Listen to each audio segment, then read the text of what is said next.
Good morning! Today is Sunday, so pupunta nga pala kami ngayon ng church and after namin magsimba mamaya, may pupuntahan kami.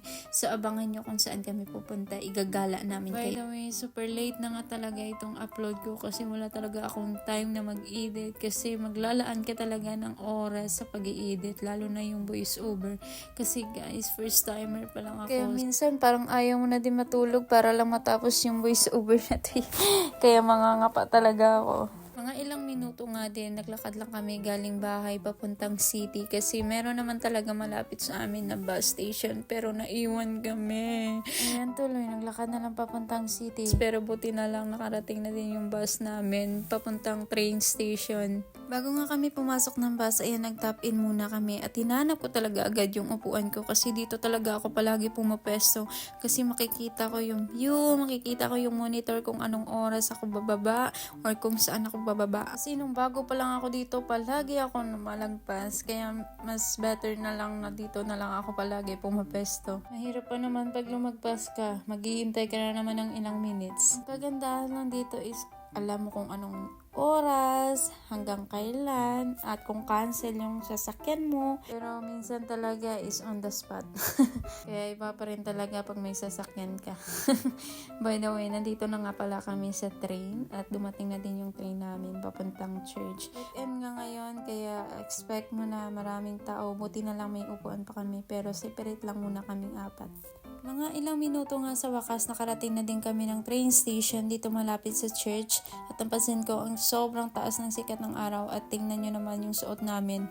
Diba? Confident kami. At sa wakas, nakarating na din kami sa building, Key Factory. And then, nasa ground floor po yung church namin, room 1.38. So, if you want to visit, you are welcome. Pagkadating ko nga, ayan, nagayos na din ako, nag-set up na ako ng projector kasi ako yung magmi-media ngayon. Share ko lang din kasi nung nasa Pinas pa ako, ganyan din yung ministry ko at sobrang saya lang din sa feeling na yung talent na binigay ni Lord sa'yo, dapat kailangan natin ibalik din sa Kanya. Kaya, all glory to God. Kaya ang sarap sa feeling na magpagamit tayo kay Lord. Ayan, after nga ng service, fellowshipping, eating, kamustahan. Kaya thank you Lord ka na lang talaga. So, fast forward, ayan, after nga ng service, ayan, bago kami pupunta sa pupuntahan namin, pupunta muna kami sa Albert Heijn kasi may nagbigay sa amin ng recycle bottle.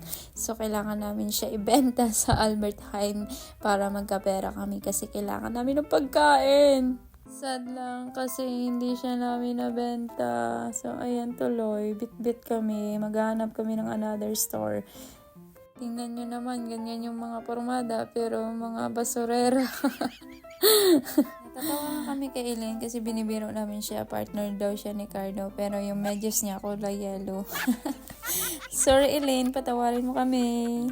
Sa wakas nga, nandito na kami sa pupuntahan namin sa Zaandam. So mamaya makikita nyo kung ano yung view dito or ano yung building nila dito. Sobrang ganda. Pero bago yan, pupunta muna kami ng Albert Heijn kasi ibibenta namin yung mga bottle na dinala namin. Pero may nakita kaming machine dito kaya deposit muna kami. Kasi talagang kailangan namin ng pera sa bangko kasi may babayaran kami. Sad lang kasi hindi rin kami nakapag-deposit. Nagdiretso na lang kami ng Albert Heijn para mabenta namin yung mga bottle na dala namin. At ito nga yung binili namin, 2 Carls. After nga namin nagpa-Albert, ayan, pupunta kami, maghanap kami ng machine. Pero bago yan, nandito na tayo sa pupuntahan namin. Ito nga pala yung pinuntahan namin dito. Sobrang ganda ng building nila at kakaiba yung disenyo, yung kulay. Kaya talaga kung bago ka dito, ma-amaze ka. Kahit nga nakailang punta na ako dito, ma-amaze pa rin talaga ako. Paano ba naman pag may dumating kang kaibigan, kailangan mo talagang samahan. Tour guide yarn. Kahit nga yung sa previous mini vlogs ko, kung nakita nyo yung pumunta kami sa Rotterdam, naka-cube house din yun. Sobrang ganda din. Kaya isa din to sa pinupuntahan ng mga tao. Kaya nga minsan punong-puno to, pero buti na lang nung pumunta kami dito, hindi talaga gaano. Sabi nga namin sa kaibigan namin na mag-picture na siya dito, pero sabi niya mamaya na daw, hanapin daw muna namin yung deposit machine para makapag-deposit na kami. Pero mahaba na yung nilakan namin, wala pa rin kami may nakita. Oh, Nagtanong na lang kami sa police para mahanap namin kung saan talaga banda. Sa wakas, makapagbayad na din kami ng utang. Doon lang kasi talaga kami banda sa may building. Kaya wala talaga kaming alam dito. After nga namin kumain, ayan, nag-decide na kami mag-ice cream. Yun lang naman talaga yung pinunta namin dito, mag-ice cream. Ito nga lang yung kaya namin bilhin, pero nung nakita namin yung presyo, parang aatras na lang kami. Sobrang mahal nga ng isang scoop, 60 pesos pag sa Pinas. Sobrang dami nga ng flavor nila at yung binili ko yung Snickers at saka vanilla, pero may isa talaga yung nagsisi, yung flavor na pinili niya. Mga sim na sim ka talaga sa pinili niya. Sabi namin, okay lang yan, healthy naman yan. Fruits naman yung pinili mo, mango and strawberry. Pero sobrang asim talaga.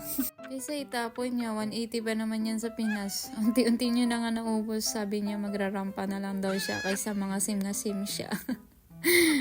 Sinifeel niya na lang yung view. After niya nga magpa-video, sabi ko videohan niya din ako. Pero by the way, 6 p.m. na pala to ng gabi. Pero sobrang liwanag pa rin. Ganito talaga dito. Pag spring season na, maliwanag pa rin. Kaya hindi mo ma-feel na gabi na. Pero dahil parang pagod na yung dalawa, nag-decide na lang kami na umuwi. Medyo mahaba-haba ngayon pag-waiting namin. Kaya sabi namin pumasok na lang kami muna dito. Kasi na-feel na namin yung lamig. Kaya ice cream pa more. Mga ilang minutes nga nakarating na din yung train namin papuntang Amsterdam Central, pero syempre maiwan na namin yung isa naming kaibigan kasi sobrang layo niya talaga. Palagi yung nag-iibang landas sa amin. Pero kami ni Janelle same lang ng train station na binabaan, pero magkaiba kami ng bus station. Pero dahil nandyan na yung bus niya, mauuna siya. Kaya ako waiting na naman ng ilang minutes. Pauwi na din ako, pagod na yung person. Sana nag-enjoy kayo. Thank you for watching. God bless us all. Bye!